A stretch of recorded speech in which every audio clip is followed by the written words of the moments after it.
Hello, അപ്പോൾ എല്ലാവർക്കും പുതിയ വീഡിയോയിലേക്ക് സ്വാഗതം. കുറേ നാളായി ഞാൻ അങ്ങനെ ലോങ് വീഡിയോസൊന്നും എടുക്കാറില്ല. അച്ഛന് വയ്യാതായി തുടങ്ങിയിട്ട് ഫുള്ളും ഞാനും ബിസിയായി, ഒറ്റയ്ക്കുള്ള ഓട്ടത്തിലായി, തിരക്കായി, ഒന്നും ഒട്ടും സമയമില്ല. പിന്നെ അതിന് വലിയ ഇമ്പോർട്ടൻസ് കൊടുക്കാതെയായി. അപ്പോൾ ഇന്നിപ്പോൾ ഞാൻ നിങ്ങളുമായിട്ടൊരു കാര്യം ഷെയർ ചെയ്യാൻ വേണ്ടി വന്നതാണ്. ഇപ്പോൾ ഞാൻ പാലാന ഹോസ്പിറ്റലിലാണ്. വസുക്കുട്ടീനെ കൊണ്ട് അഡ്മിറ്റാണ് ഇവിടെ കേട്ടോ. അപ്പോൾ വസുക്കുട്ടീനായിട്ട് ഒരു എന്താ പറയുക അസുഖത്തെക്കുറിച്ച് പറയാൻ വേണ്ടിയിട്ടാണ് ഞാൻ നിങ്ങൾക്ക് വന്നത്. അതിൻ്റെ സിംറ്റംസും കാര്യങ്ങളും നിങ്ങളും സിമ്പിളായിട്ട് കണക്കാക്കരുത് എന്ന് പറയാൻ വേണ്ടിയിട്ടാണ്. കാരണം വസുക്കുട്ടിക്ക് മുന്നേ ഇതിൻ്റെ ഒരു സിംറ്റംസും കാര്യങ്ങളൊന്നും ഉണ്ടായിരുന്നില്ല. അപ്പോൾ ആൾക്ക് ഒരു മെനിഞ്ചൈറ്റിസ്, ബാക്ടീരിയ മെനിഞ്ചൈറ്റിസ് ആണ് പോസിറ്റീവായിട്ട് കാണിച്ചിട്ടുണ്ടായിരുന്നത് കേട്ടോ, ടെസ്റ്റ് ചെയ്തപ്പോൾ. അപ്പോൾ അതെങ്ങനെയാണെന്നുള്ളത് നിങ്ങളടുത്ത് പറയാം. ആളിപ്പോൾ ഓക്കെയാണ്. ഇന്നിപ്പോൾ ഒരാഴ്ച മീൻസ് കറക്റ്റ് 8 ദിവസമായി ഞാൻ ഹോസ്പിറ്റലിൽ. അപ്പോൾ ആൾ ഓക്കെയാണ്. ഇപ്പോൾ അതുകൊണ്ട് മാത്രമാണ് ഞാൻ നിങ്ങളുമായിട്ട് ഷെയർ ചെയ്യാൻ തുടങ്ങുന്നത്. കാരണം ഈ ഒരു അസുഖം കേൾക്കുന്ന സമയത്ത് എല്ലാവരും ടെൻഷൻ ആവുകയാണോ, അയ്യോ എങ്ങനെയാണ്, എല്ലാവരും വിചാരിക്കുന്നത് അമീബിക്കാണോ അല്ലെങ്കിൽ വെള്ളത്തിൽ ഇറങ്ങിയോ എന്നൊക്കെയുള്ള ക്വസ്റ്റ്യൻസാണ് ചോദിക്കുന്നത്. പക്ഷേ 7 ദിവസവും ആയ കുട്ടികൾ അല്ലെങ്കിൽ 21 ദിവസമായ കുട്ടികൾക്ക് വരെ ഈ ഒരു അസുഖം കണ്ടെത്തിയായിട്ട് കാണുന്നത്. എന്തുകൊണ്ടാണ് വരുന്നത് എന്നുള്ളത് പ്രത്യേകമായിട്ട് അങ്ങനെ എടുത്ത് പറയാനുള്ളൊരിതൊന്നുമില്ല. പക്ഷേ ഇത് സ്പ്രെഡ് ആവുന്നൊരു ഇതുമല്ല കേട്ടോ. കേൾക്കുമ്പോൾ അങ്ങനെയും എല്ലാവർക്കും ഒരു ഫീൽ വരുന്നുണ്ട്. അപ്പം ഇതിൻ്റെ ലക്ഷണങ്ങൾ എന്തൊക്കെയാണെന്ന് വെച്ച് കഴിഞ്ഞാൽ വസുക്കുട്ടിക്ക് കടുത്ത തലവേദന ഉണ്ടായിരുന്നു, ഛർദിലുണ്ടായിരുന്നു, ലൈറ്റ് കാണുമ്പോൾ ഒരു ഇറിറ്റേഷൻ ഉണ്ടായിരുന്നു, കൈയും ബോഡി പെയിന്, നമ്മുടെ കഴുത്ത് ഇങ്ങനെ ചെസ്റ്റിൽ മുട്ടിക്കുന്ന സമയത്തൊക്കെ പെയിന്, ബാക്ക് പെയിനും കഴുത്ത് പെയിനൊക്കെ ഉണ്ടായിരുന്നു. അപ്പോൾ ആ ഒരു 2 ദിവസം പെട്ടെന്നാണ് ഇതിൻ്റെ സിംറ്റംസ് കാണിച്ചു തുടങ്ങിയിട്ടുണ്ടായിരുന്നത്. അപ്പം അപ്പോൾ തന്നെ വന്ന് ഡോക്ടർ പാലാന ഹോസ്പിറ്റലിൽ ഞാൻ ശാലിനി മാഡത്തെ ഞാൻ കാണിച്ചിട്ടുണ്ടായിരുന്നത്. ശാലിനി ഡോക്ടർ അപ്പോൾ തന്നെ ആ സിംറ്റംസുകൾ അവനെ കാണിച്ചതുകൊണ്ട് പെട്ടെന്ന് നമുക്ക് ആ ഒരു ടെസ്റ്റ് ചെയ്യണമെന്ന് പറഞ്ഞു. ആ ഒരു ടെസ്റ്റ് എന്ന് പറയുന്നത് നമ്മുടെ നട്ടിൽ നിന്ന് ഫ്ലൂയിഡ് എടുത്തിട്ട് ചെയ്യുക കേട്ടോ. അത് മാത്രമാണ് ഇതിൽ ഏറ്റവും വലിയൊരു സങ്കടകരമായ കാര്യം. കാരണം ഭയങ്കര പെയിനായിരിക്കും.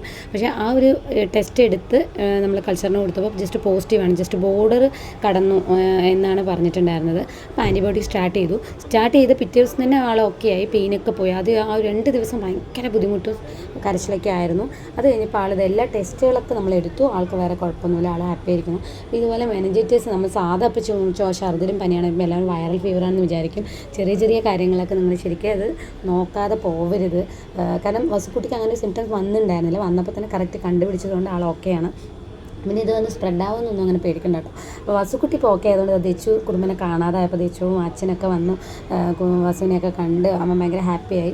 ഇനിയിപ്പോൾ എന്തായാലും ഇതിൻ്റെ ട്രീറ്റ്മെൻറ്റ് എന്ന് പറയുന്നത് 14 ദിവസമാണ് ആൻറ്റിബയോട്ടിക്. അത് ഇച്ചിരി ഹെവി ആൻറ്റിബയോട്ടിക്കാണ്. 6 മണിക്കൂർ കഴിയുമ്പോഴാണ് വസുവിന് കൊടുക്കേണ്ടത്. അതുകൊണ്ട് എന്താ പറയുക, അതിനിച്ചിരി പെയിനും ഉണ്ടാകും.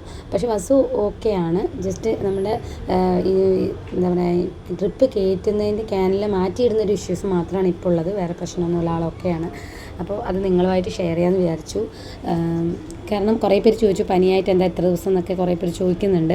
അപ്പോൾ ഇത് പബ്ലിക്കായിട്ട് പറഞ്ഞു കഴിയുമ്പം കുറച്ച് പേർക്കൊക്കെ അമീബിക്കാണോ അങ്ങനെയാണോ എന്നൊക്കെ ചോദിക്കുന്നുണ്ട്. മെനിഞ്ചൈറ്റിസ് എന്ന് പറയുന്നത് കുറേ വെറൈറ്റികളുണ്ട്. അതിലൊരു ബാക്ടീരിയൽ മെനിഞ്ചൈറ്റിസ് ആണ്. അത് വെച്ച് നമ്മൾ കണ്ടുപിടിക്കാതിരുന്നാൽ ഡേഞ്ചറും, എന്നാൽ കണ്ടുപിടിച്ചാൽ കാര്യമായി നമ്മൾ ട്രീറ്റ്മെൻറ്റ് കൊടുത്താൽ മാറുന്ന ഒരു ഇതുമാണ് കേട്ടോ. അപ്പം പേടിക്കാനൊന്നുമില്ല. പിന്നെ ഇവിടെ വന്നപ്പം വസുക്കുട്ടിയും തെച്ചുകുട്ടിയൊക്കെ കുറേ എന്താ പറയുക ഫുഡ് കഴിക്കാൻ വേണ്ടി അത് വേണം ഇത് വേണം എന്നൊക്കെ പറഞ്ഞത് ഭയങ്കര ഹാപ്പി ആയിട്ട് ഇരിക്കുന്നുണ്ട്. ഓക്കെയാണ്, ആളെ ഹെൽത്തൊക്കെ ഓക്കെയാണ് കേട്ടോ. അപ്പോൾ അതൊന്ന് നിങ്ങളോട് ഷെയർ ചെയ്യാമെന്ന് വിചാരിച്ചു. പിന്നെ ചെറിയ മെമ്മറിയൊക്കെ ഞാൻ എപ്പോഴും എഡിറ്റൊന്നും അങ്ങനെ ചെയ്യാൻ ഇപ്പോൾ സമയം കിട്ടാത്തൊന്നും ചെയ്യാറില്ല. പക്ഷേ വീഡിയോസൊക്കെ ഞാൻ എടുക്കാറുണ്ട്. വീഡിയോ ഒക്കെ എടുത്തെടുത്ത് ജസ്റ്റ് സേവ് ചെയ്ത് വയ്ക്കും. ഒന്നിനും അങ്ങനെ സമയം കിട്ടാറില്ല കേട്ടോ. അതുപോലെ എടുത്ത കുറച്ച് video മൊമെൻറ്റുകളാണ്.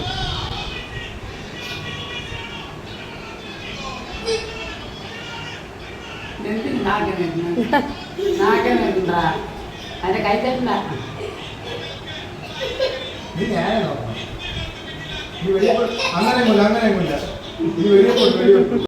Onam mood dance hospital.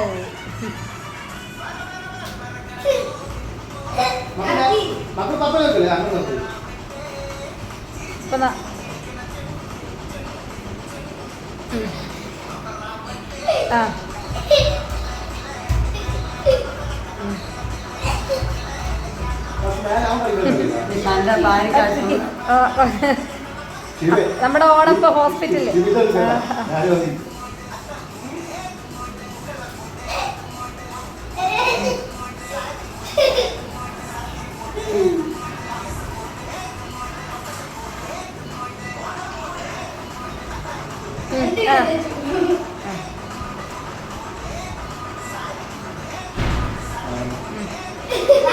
കളിക്ക്.